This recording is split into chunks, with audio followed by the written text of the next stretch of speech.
indicated, I've been at Emporia State for a long time. Having arrived as a faculty member in 1968, it's really encompassed my life, and it represents, my life work. And it's not only my life, it's my family, and so it's very, very meaningful to me, and has been very meaningful to me, and has enriched my life greatly. And if whatever I can do to assist the university to move forward in all ways possible, I'm more than happy to do that. And they are speaking in terms of the university. It's time for the university to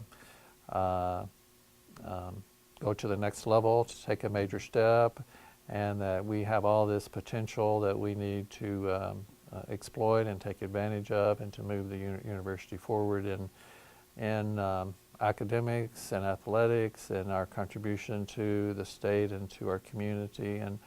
And they were speaking from the point of view of from a university. Not they were speaking for the university, but they were speaking about the university.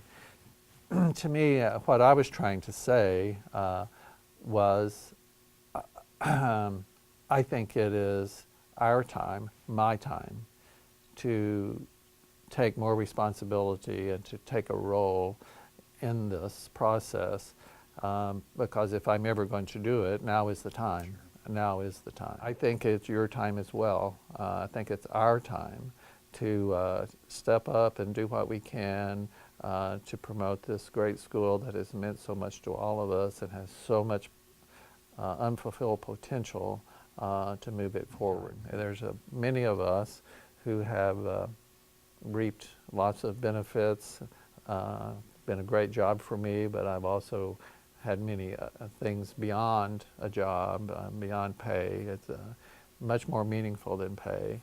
And I think for those of us who have shared that experience and received those benefits, it's time for us to do our thing and make our contribution. My family, it was not appropriate to talk about yourself and to brag about yourself, and to, if you did something you thought was pretty good, you let other people recognize that it was. You didn't need to tell them.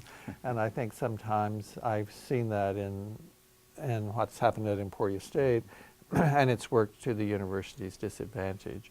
We have so many great stories to tell and so many great things to do that we need to share it in an appropriate way. I think the spirit of entrepreneurship, of maybe taking some educated risk, educated chances, but also approaching it with great energy and commitment and vitality, that the entrepreneurial spirit can certainly impact the success of the campaign. Of course, everyone's experience is different, sure. But I think the common link is they found a place that they were comfortable, and they realized that people cared about them, and that somebody probably took a special interest in them, or helped them in some way, opened a door, or helped them to aspire to greater things than they had aspired to previously, and that it was a very personal experience. They weren't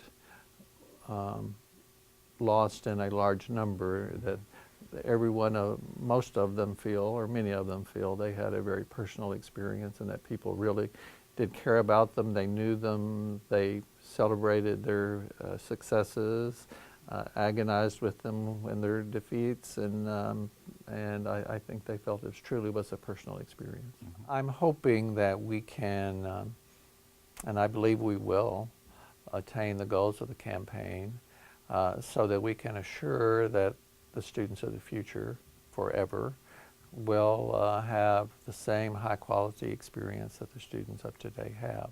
I've seen the experience that the students have had since 1968, that's 45 years, and that's almost 1/3 of 150, which is kind of scary at times. But I just believe that we need to put the resource base there so that we are not so impacted by ups and downs of the economy and the ups and downs of funding from sources that we cannot control. So I think the critical mass is there, and I think the success of our alums is there, that we just need to create the environment and the joy of sharing and contributing that to the university, because it is very joyful in seeing how the money is used and what it goes for, and the benefit that the students and the university receive from those contributions. It should be a real pleasure to contribute.